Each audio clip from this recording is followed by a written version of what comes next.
டெல்லி எல்லையில் விவசாயிகள் போராடி வரும் நிலையில் கண்ணீர் புகை குண்டு வீசியதில் விவசாயி ஒருவர் உயிரிழந்திருக்கிறார். தற்போதைய செய்தியாக பார்த்துக் கொண்டிருக்கிறோம்.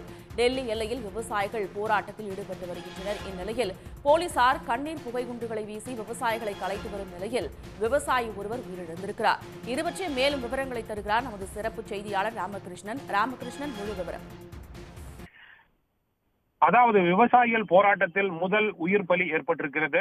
பஞ்சாப் மாநிலம் பாட்டியாலா உள்ள கியோகோத்தி பகுதியைச் சேர்ந்த 65 வயது மதிக்கத்தக்க ஜியான் சிங் என்பவர் உயிரிழந்திருக்கிறார்.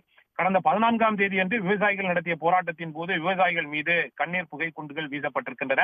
போலீசார் வீசிய கண்ணீர் புகை குண்டுகள் என்பது 65 வயது உடைய கியான் சிங் அருகே விழுந்து வெடித்திருக்கிறது. அங்கிருந்தவர்கள் பலர் தாங்கள் வைத்திருந்த முகக்கவசம் மட்டுமில்லாமல் கர்ச்சிப்புகளால் தங்கள் முகத்தையும் மூக்கையும் மூடி தங்களை பாதுகாத்துக் கொண்டிருக்கிறார்கள். ஆனால் கியான் சிங்கை பொறுத்தவரையில் அவர் கையில் எந்த ஒரு கர்ச்சிப்போ அல்லது முகக்கவசமோ இல்லாத ஒரு சூழ்நிலையில் அவரால் அந்த புகையை சுவாசிக்க முடியாத ஒரு சூழ்நிலை ஏற்பட்டிருக்கிறது. அப்போது மூச்சு திணறல் ஏற்பட்டு ஹார்ட் அட்டாக், நெஞ்சுவலி ஏற்பட்டு அங்கேயே மயங்கி விழுந்திருக்கிறார். உடனடியாக அங்கிருந்தவர்கள் அவரை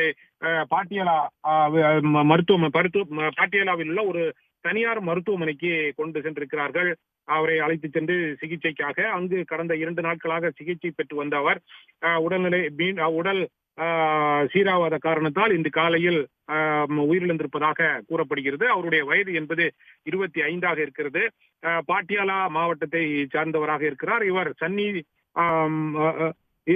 இவரை பொறுத்தவரையில் மூச்சு திணறல் ஏற்பட்டு அதன் காரணமாக நெஞ்சுவலி ஏற்பட்டு ஹார்ட் அட்டாக் ஏற்பட்டதாக மருத்துவமனையிலிருந்து செய்திகள் குறிப்பிடப்பட்டிருக்கின்றன.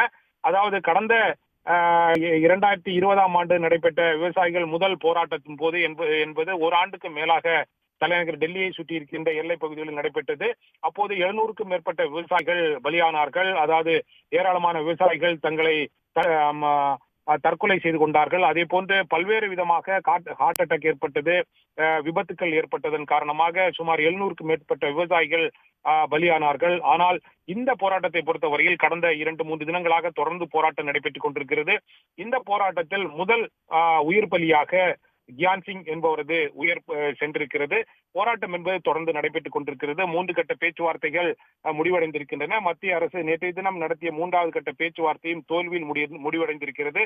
அடுத்த கட்டமாக நாளை மறுநாள் ஞாயிற்றுக்கிழமை அன்று மாலை 5 மணிக்கு பேச்சுவார்த்தை நடத்த முடிவு செய்யப்பட்டிருக்கிறது. அதுவரை விவசாயிகள் போராட்டத்தை தொடர்ந்து நடத்தக்கூடாது என்றும், அதே சமயத்தில் மத்திய அரசை பொறுத்தவரையில் போலீசார் அவர்கள் மீது தாக்குதல் நடத்தக்கூடாது என்றும் கேட்டுக் கொள்ளப்பட்டிருக்கிறது. தற்போதைய சூழ்நிலையில் ஆங்காங்கே அவர்கள் போராட்டத்தில் ஈடுபட்டுக் கொண்டிருந்த விவசாயிகள் ஆங்காங்கே அமைதியான முறையில் இருந்து கொண்டிருக்கின்ற இந்த சூழ்நிலையில் தான் இது போன்ற ஒரு துயர சம்பவம் தற்போது வெளியாகி இருக்கிறது. உடனுக்குடன் செய்திகளை தெரிந்து கொள்ள சன் நியூஸ் பெல் ஐகானை கிளிக் பண்ணுங்க.